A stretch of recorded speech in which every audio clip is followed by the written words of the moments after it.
जो कौम अपनी शनाख्त खो बैठती है वो अपना वजूद खो बैठती है।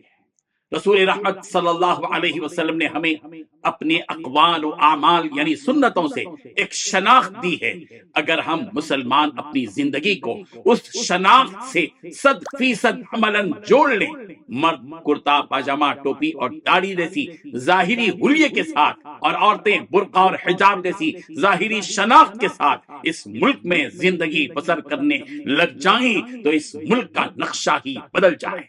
कमी हम में है और हम शिकायत दूसरों की करते हैं। आइए हम ये साबित करें कि इस मुल्क में हम 14% मुसलमान आबाद हैं। इस मुल्क में सिख बिरादरी 2% है और वो बिरादरी 100% नजर आती है, मगर हम 14% हैं, 2% भी नजर नहीं आते। बदलना खुद हमको है जिसके लिए हम तैयार नहीं हैं।